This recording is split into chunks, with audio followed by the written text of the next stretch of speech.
Good morning, everyone.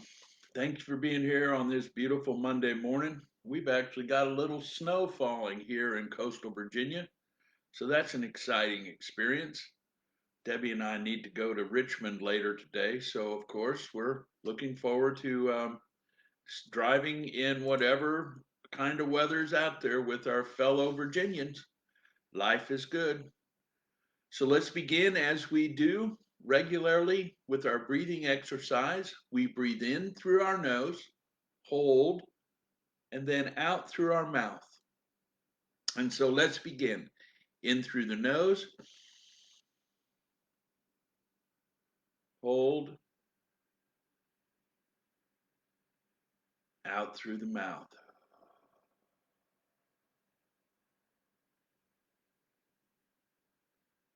In through the nose, hold, out through the mouth.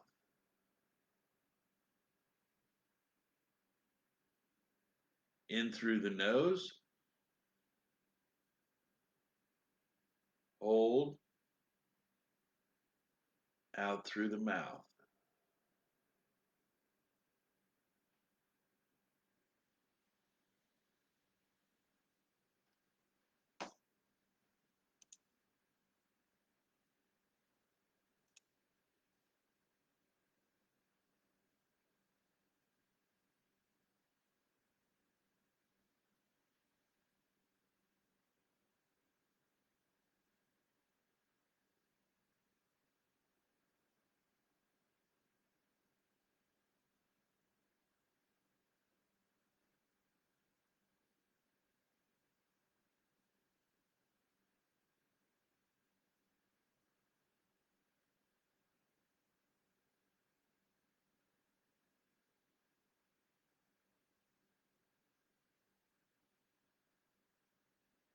In through the nose, hold, out through the mouth.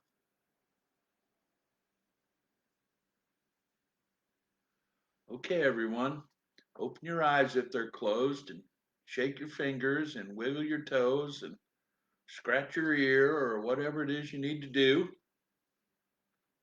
And we are live and ready to go. Today, I want to talk about enlightenment. Um, I was reading over the weekend, and a friend shared with me a an excerpt from something that Neale Donald Walsh, the writer of Conversations with God, which I like to refer to often, wrote. And so I'm going to read it um, as compared to try and paraphrase it for you. And I hope that you are inspired by it as much as I was and moved to understanding as much as I was or am. Uh, so we'll begin. So the most important aspect to come to is to realize that I am a spiritual being having a human experience.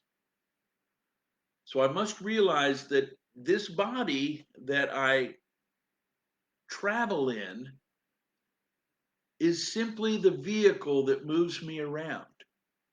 And the essential Paul, the essential divine understanding, the essential being is that which empowers this body. So, having said that, we'll begin with what Neale had to share with us. And he begins, my dear friends, let's talk about enlightenment, that elusive, magical, mystical experience for which many people seem to be searching. We have not only been searching for enlightenment, we have been searching as well for a definition of enlightenment because we know intuitively that we can't get to that destination until we know where we are going. And so, The first step for most human beings has been to try to define what enlightenment is, or what it looks like, or feels like, or what it is like to experience that. As we look around us in this world, we see that many paths to enlightenment have been suggested, recommended, created, expressed, experienced, shared, and put into the space of our collective lives. The Buddha said that he knew a way to enlightenment. Baha'u'llah is the uh, saint of the Baha'i religion. Baha'u'llah said that he knew a way. More contemporarily, Paramahansa Yogananda said that he knew a way to enlightenment. Yogananda taught in the West from 1920 till his death in 1952. He published his life story, Autobiography of a Yogi, in 1946 and created the Self-Realization Fellowship. When Yogananda, or Master, as he was called, came to America, he brought a technique of self-realization which his phrase meaning enlightenment. When you realize who the self is, he said, you become enlightened. You are more aware, you are more at peace with the world, you are internally serene, totally content, and thus wonderfully empowered in a quiet, gentle sort of way to move through life to experience divine presence in you and as you. Yet, how can we arrive at this place of self realization? Good morning, Shireen. Well, God says, no one calls to me who is not answered, and I believe that each of us will be answered by that which we call divine, in the way which most effectively responds to the vibration that we hold and create from the center of our being. From Paramahansa Yogananda, the way was chiefly meditation. But God says that God, or divinity, or enlightenment, if you please, appears in the lives of every person in a form that is most appropriate to their background, their culture, the level of their desire, and their willingness. So there are many so there are many disciplines, physical discipline, mental disciplines, spiritual disciplines, and some disciplines that involve all three, the body, the mind, and the spirit. We spoke of the Buddha earlier. One day, Siddhartha Gautama, the man who came to be called Buddha, said, I've tried everything. I've done all the physical discipline, all the training, all the experience, all the starvation, all the diets, all the fasting, all the meditation. So now I'm just going to sit here beneath this tree and I'm not getting up until I'm enlightened.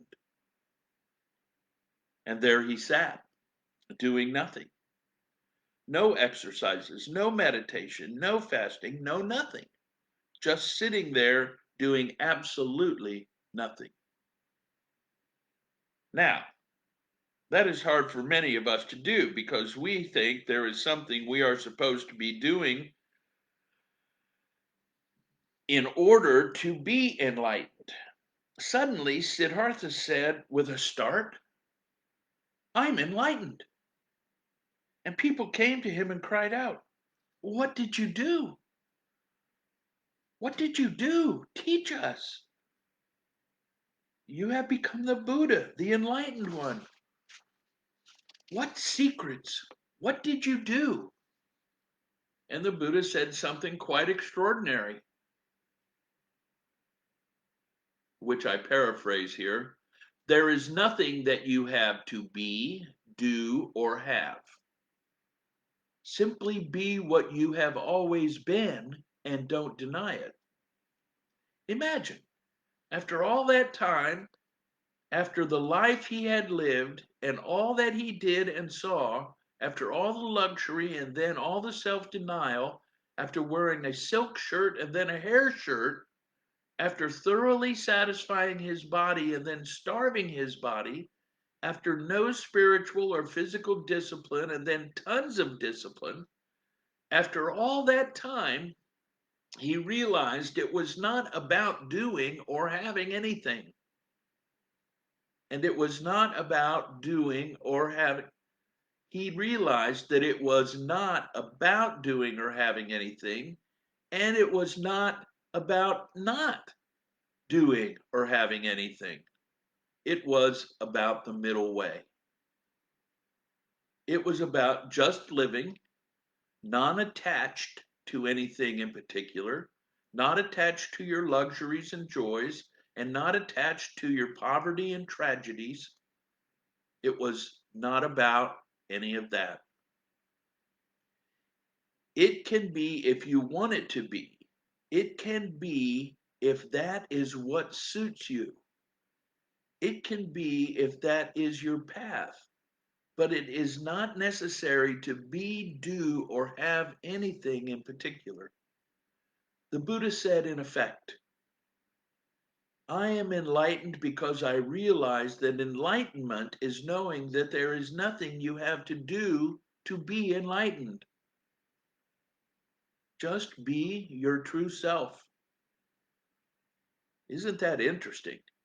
Think of all the effort that people are putting in with year-long programs and training only to find out that enlightenment requires nothing at all except letting go of what you are not.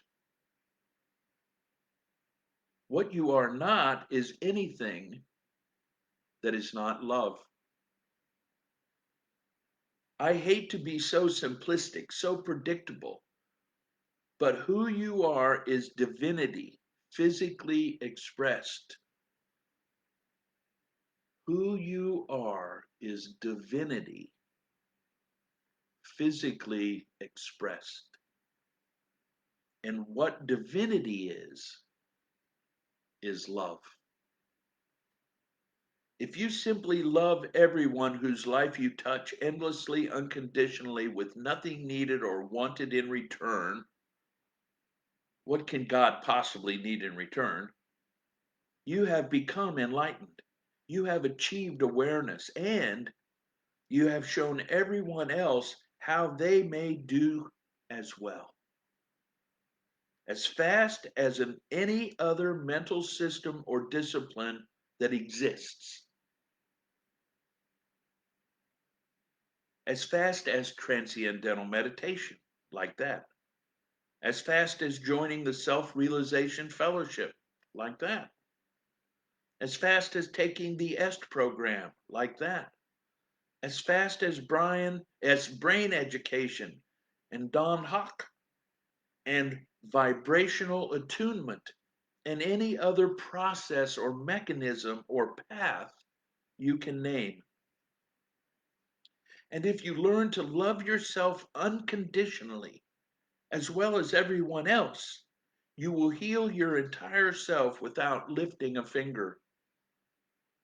Now, I want to discuss this thing called health, because many people believe that you are not enlightened unless you are in good health. Does enlightenment mean being in good health? And what is good health anyway? Is good health having a body that has nothing wrong with it? Is good health living until you are 90 or 100 or 200 or 500? Ernest Holmes was the founder of religious science, and he wrote a book called The Science of Mind. He was said to have found the way to create a perfect and wonderful life. Yet he lived only until he was 73. Why did he not live longer? If he was so spiritually healthy and aware, half the people that I know have lived longer. Is enlightenment and good health having no pain and nothing malfunctioning with your physical form? Is good health the absence of anything that is not perfect in your physical experience? Or, now listen to this carefully. Is good health being very okay and in a place of joy and peace no matter how things are? What is health? What is optimum health if it is not happiness? I know people who exercise every day, lifting weights and running and working out and eating well and doing all the right things, and their bodies are in great health, but their hearts and their minds and their souls are very ill and desperately sad. They are incomplete, unfulfilled, unexpressed, and deeply unhappy. And I know people who are hardly able to lift a toothpick. Their bodies are in such bad shape, but their hearts and their minds and their souls are bright as a shining star, and they are happy. I know such a man whose name is Ram Dass. Do you know of whom I speak? Ram Dass is a master, and I was vastly privileged to have met him personally. He has taught many people for many years. He wrote a book called Be Here Now, among others. A number of years ago now, Ram Dass had a stroke.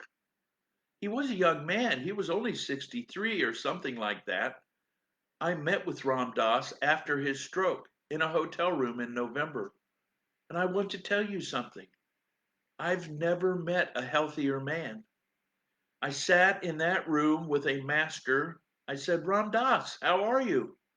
And he sat there in his wheelchair and said very slowly and very carefully, I am wonderful. He had to pronounce each syllable as if it was a separate word. His mouth, his tongue couldn't work any faster than that. But he looked at me and smiled and said, I am wonderful.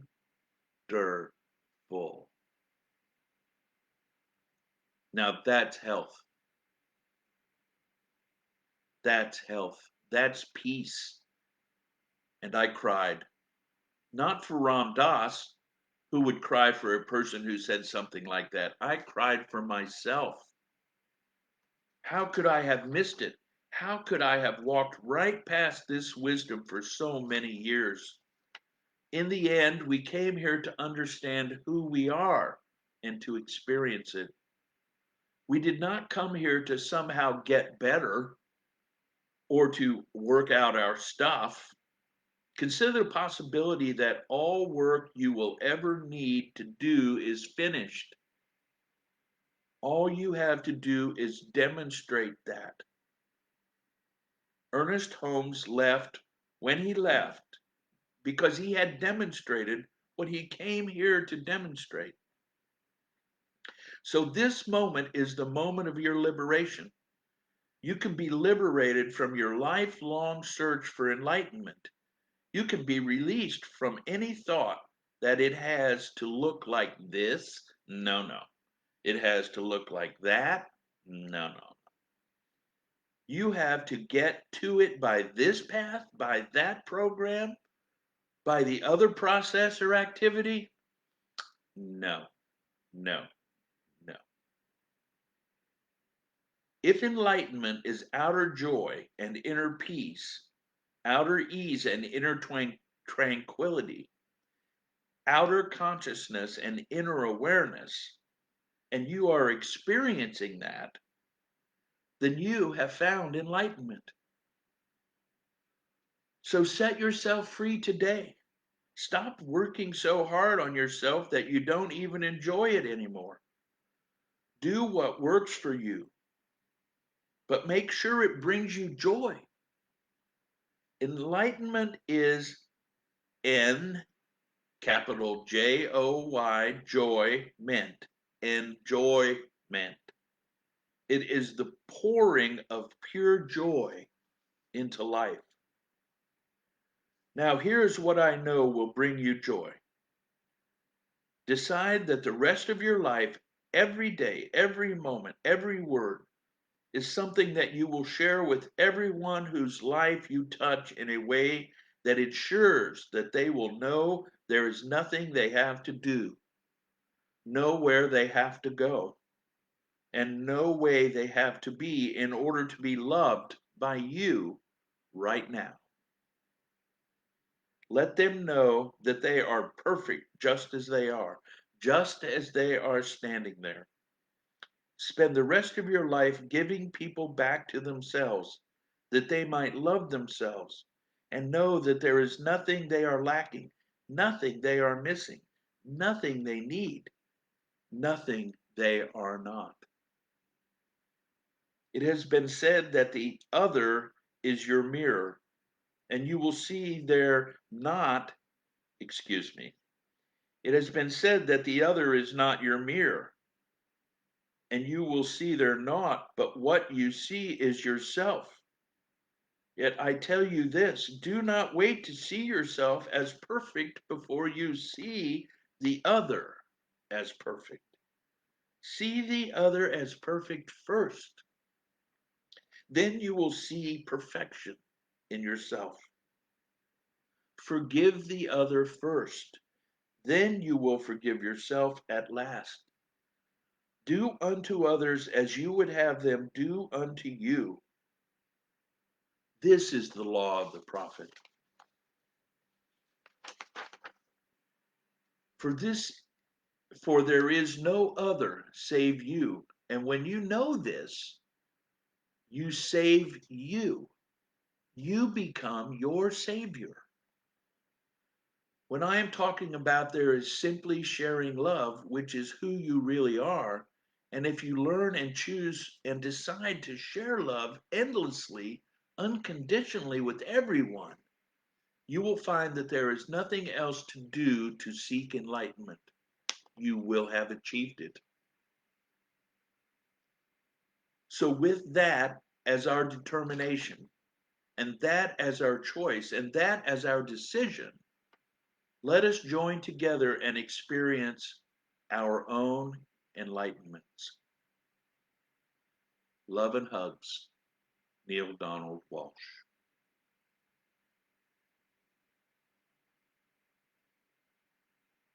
No simpler, no truer, no better said. Be that which I am, the presence of God wherever I am. Love. Express love and understanding and acceptance to all. Experience peace and ease. Know that all is well. Know that I am a spiritual being having a physical experience.